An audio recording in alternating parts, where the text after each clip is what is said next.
AP బీజేపీలో ఏం జరుగుతోంది? రాష్ట్రంలో ఏం జరుగుతున్నా, పరిణామాలు ఎలా మారుతున్నా ఎందుకు కిమ్మరడం లేదా పార్టీ నాయకత్వం? పాజిటివ్ ఆర్ నెగిటివ్, అసలు ఏ స్పందన లేకుండా ఎందుకు అచేతనంగా ఉండిపోతోంది? కూటమి సర్కారులో భాగస్వామిగా ఉన్నామన్న సంగతిని స్టేట్ లీడర్స్ మర్చిపోయారా, లేక వ్యూహాత్మక మౌనం పాటిస్తున్నారా? Let's watch. నకిలీ మద్యం ఎపిసోడ్ ఏపీ పాలిటిక్స్ ను కుదిపేస్తుంది. దీనికి సంబంధించి అధికార ప్రతిపక్షాల మధ్య సవాళ్ల పర్వం నడుస్తుంది. గట్టిగా మాట్లాడుకుంటే ఇప్పుడు రాష్ట్రంలో వేరే ఏ సమస్య లేదా అన్నంత రేంజ్లో దాని చుట్టూ రాజకీయం కమ్ముకుంది. అయితే ఇంత జరుగుతున్నా కూటమిలో టీడీపీతో కలిసి అధికారం పంచుకుంటున్న బీజేపీ వైపు నుంచి నో రియాక్షన్. తప్పు జరిగిందనో జరగలేదనో అది ఇది కాదంటే అట్లీస్ట్ రొటీన్గా చెప్పే చట్టం తన పని తాను చేసుకుపోతుందన్న డైలాగో ఏదో ఒక రూపంలో రియాక్షన్ అన్నది కనిపించకుండా అస్సలు స్పందన లేకుండా కాషాయదళం ఎందుకుంటుందన్న చర్చ జరుగుతుంది ఏపీ పొలిటికల్ సర్కిల్స్లో. మద్యం వ్యవహారం గ్రామస్థాయి నుంచి ప్రభావం చూపగలిగేదైనా ఈ రచ్చ క్షేత్రస్థాయికి వెళ్లినా కూడా కమలనాథుల్లో కదలిక లేకపోవడం ఏంటో అర్థం కావడం లేదు ఎక్కువ మందికి. అలాగే పీపీపీ విధానంలో మెడికల్ కాలేజీల నిర్మాణం మీద కూడా పెద్ద దుమారమే రేగింది. వైద్య కళాశాలల్ని ప్రైవేట్కు అప్పగిస్తున్నారంటూ వైసీపీ, అసలు పీపీపీ అంటే అర్థం తెలుసునా అంటూ టీడీపీ రాజకీయ యుద్ధం చేసుకుంటున్నాయి. అయినా సరే అది వాళ్లకు సంబంధించిన వ్యవహారం తప్ప మాకవసరం లేదన్నట్టుగా ఉంటుంది బీజేపీ నాయకత్వం.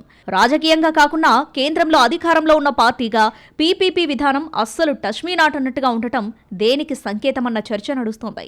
ఇక భీమవరం డీఎస్పీ జయసూర్యపై ఉప ముఖ్యమంత్రి సీరియస్ అయిన వ్యవహారం అధికార వర్గాల్ని కుదిపేసింది.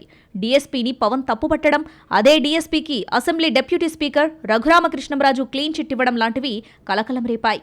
ఆ విషయమై కూటమిలోని రెండు ప్రధానమైన పార్టీల నాయకుల మధ్య ఒక రకమైన ప్రత్యేక వాతావరణం ఏర్పడ్డా అస్సలు తమకేమాత్రం సంబంధం లేనట్టుగా సైలెంట్గా ఉన్నారు బీజేపీ నేతలు. ఏపీ కూటమిలో ఉన్నది 3 పార్టీలు.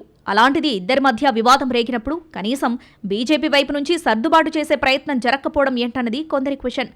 ఆంధ్రప్రదేశ్లో బీజేపీకి బలం తక్కువ కావచ్చు గానీ కేంద్రంలో తిరుగులేని శక్తిగానే ఉంది.